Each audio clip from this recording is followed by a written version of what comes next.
Bring in Julian Reichelt. He joins us now on the phone. He is the editor-in-chief of the website for Bild, the largest circulation newspaper in Germany. Julian, I'm sure you were watching that news conference as we were. What was the takeaway for you?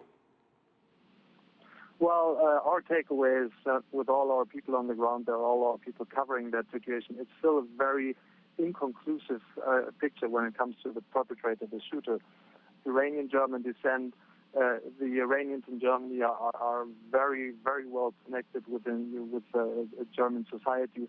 We have never seen any kind of violence from that direction. Obviously, it's mainly dominantly Shia connection.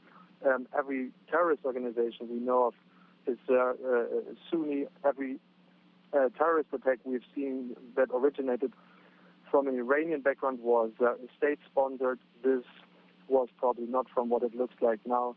It's very unlikely that a young kid like that would sympathize with a Sunni terrorist organization. He also said a couple of things that we picked up on videos that we saw from the attacks, where he said that he was in medical treatment, that he felt mobbed. We don't know in which environment, if it was at school or in his workplace. It's just very inconclusive.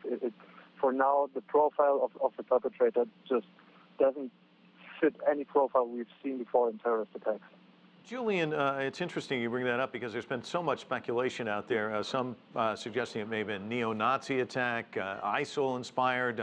We heard it was long guns. Then, of course, at the news conference, they said, no, it was a handgun. We heard it may have been 3 people involved. It's actually only 1. So I guess one of the things about this is it's happening so quickly, it's tough to really get a fix on what's really going on.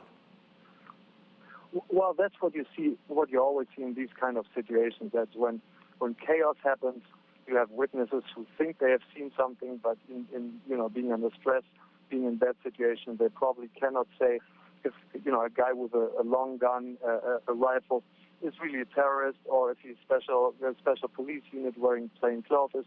People get very confused, obviously, and rightfully in these kind of situations.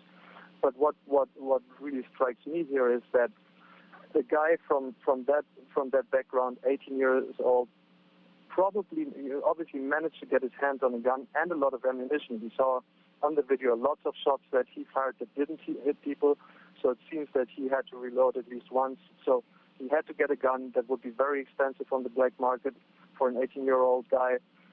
Buy ammunition would be very hard to get in Germany. We have very strict gun laws.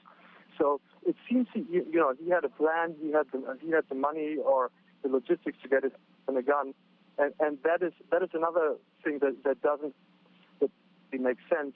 In the early hours, when we thought that he maybe had a German background in a state like Bavaria, you would think that he was maybe a member of a gun club or from a family, his father maybe a hunter, something like that, access to guns. But that also doesn't fit the picture right now. So Iranian background, German citizen from what it appears right now, 18 years old, just again, it doesn't make sense in terms of any profile we've seen before in these kinds of attacks.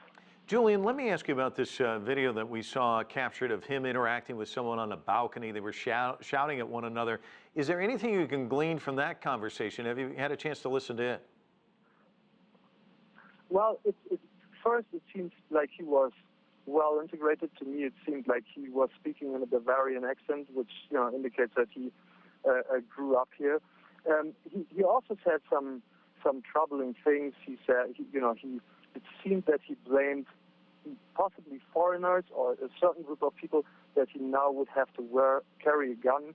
He also said that he was mobbed in any way. He also apparently, from what we're picking up there now, said that he was seeking medical treatment or treatment for a long while.